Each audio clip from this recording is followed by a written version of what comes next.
Welcome to my channel. Subscribe, listen, and enjoy my stories every day.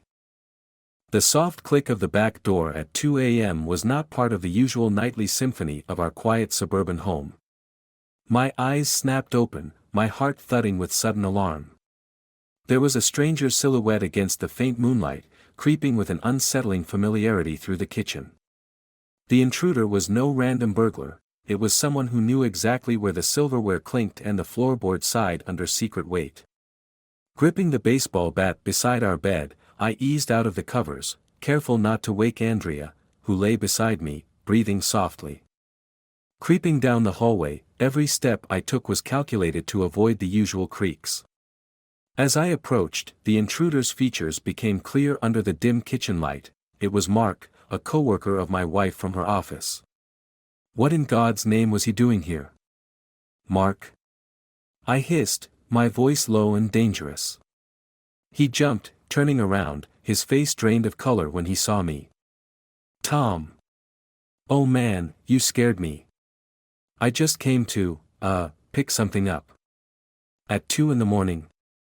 You break into my house to pick something up. I tightened my grip on the bat, watching him squirm. It's my lucky underpants, man. I left them here last time and I've got this huge job interview tomorrow. I just can't do it without them, he stammered, his eyes darting nervously. A cold, sinking feeling settled in my stomach. Left them here? When were you here last, Mark? He mumbled something incoherent, fidgeting with the hem of his shirt. The air felt thick with betrayal as the realization dawned on me.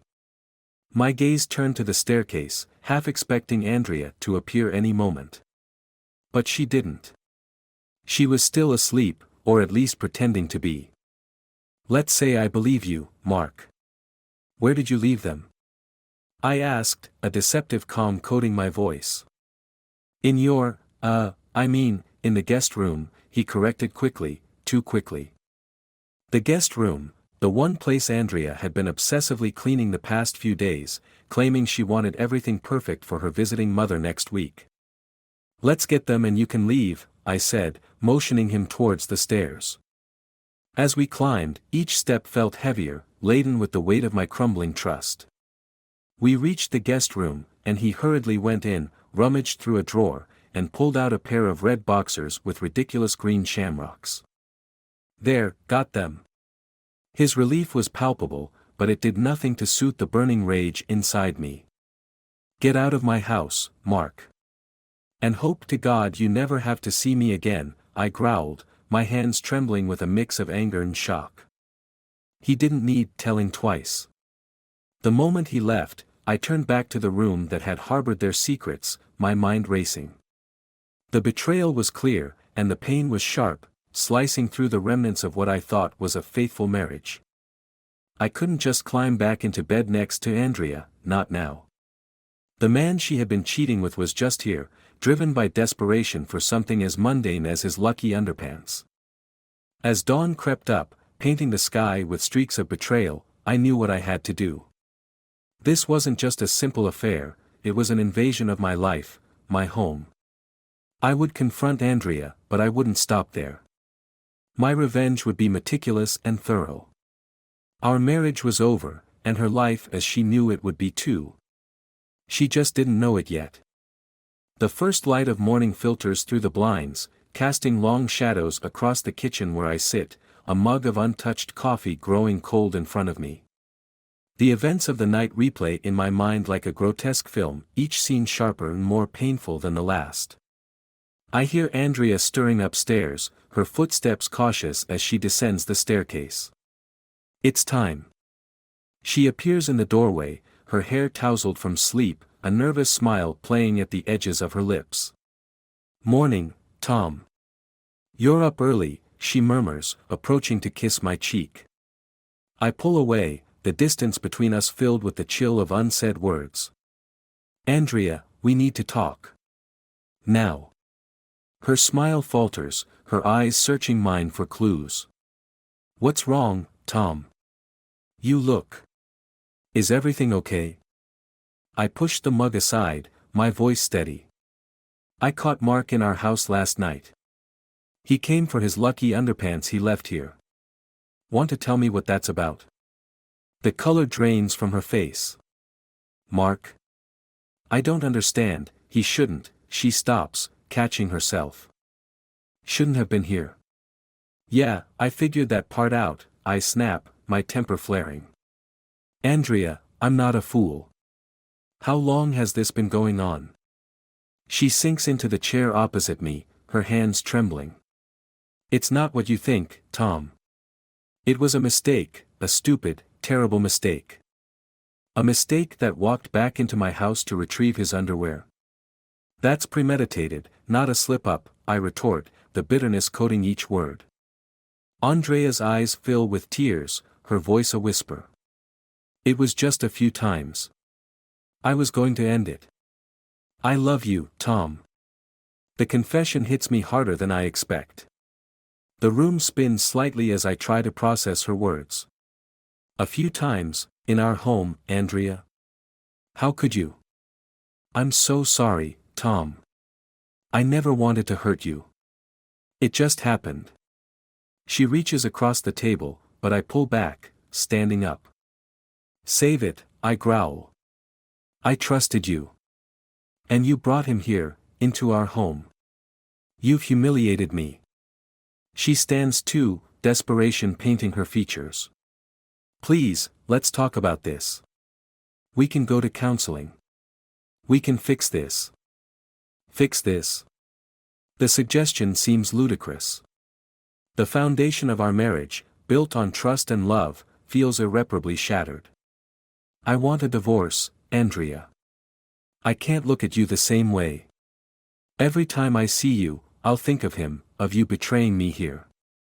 Her sobs fill the room, but the sound no longer tugs at my heart. You don't mean that, Tom. Please. I do mean it. It's over, Andrea. My voice is cold, final. I'll contact a lawyer today. I suggest you find somewhere else to stay tonight. With that, I grab my keys and head for the door. She calls after me, her cries echoing down the hall, but I don't look back. The cool morning air hits my face, and for a moment, it's like a balm to my burning rage. The next steps are clear: legal separation, revenge, moving on. I start the car, the engine's roar drowning out the lingering echoes of a broken love, and drive away to meet my lawyer. This chapter of my life ends today, and her downfall begins. The stark white walls of the lawyer's office seem to amplify the gravity of my situation as I sit across from Mr. Edwards, my newly appointed attorney. He's a man with a reputation for being ruthless in court, exactly what I need right now. So, Mr. Wilson, you mentioned on the phone that this is a matter of infidelity? Mr. Edwards says, peering over his glasses, his voice devoid of judgment but laced with professionalism. Yes, that's correct, I reply, handing him a manila folder filled with printed emails between Andrea and Mark, photos from a private detective I'd hired last month when my suspicions first rose, and a log of Mark's late-night visit. I want to make sure the divorce doesn't leave any room for her to come back at me financially. Mr. Edwards flips through the documents methodically, his brow furrowing. These are quite conclusive. How do you wish to proceed in terms of settlements or any compensatory demands? I'm not looking to bankrupt her. I just want a clean break, and for her to have a taste of the consequences of her actions, I state firmly, the words tasting bitter as they leave my mouth. Understood. Given the evidence, we can certainly push for a favorable settlement for you.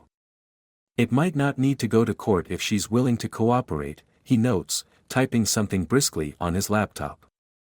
Thank you, Mr. Edwards. I'd appreciate it if we could expedite the process, I say, feeling the urgency to end this chapter of my life as soon as possible. Absolutely. I'll draft the initial papers today and get in touch with her representation by tomorrow. Is there anything else that might be relevant for the case? He asks, his eyes scanning mine for any hesitation. That's everything I have, I confirm, though the weight in my chest doesn't lift with the sharing of the burden. As I leave the lawyer's office, the plan for the rest of my day is clear. Andrea had always been proud of her social standing, involved heavily in community charities and events.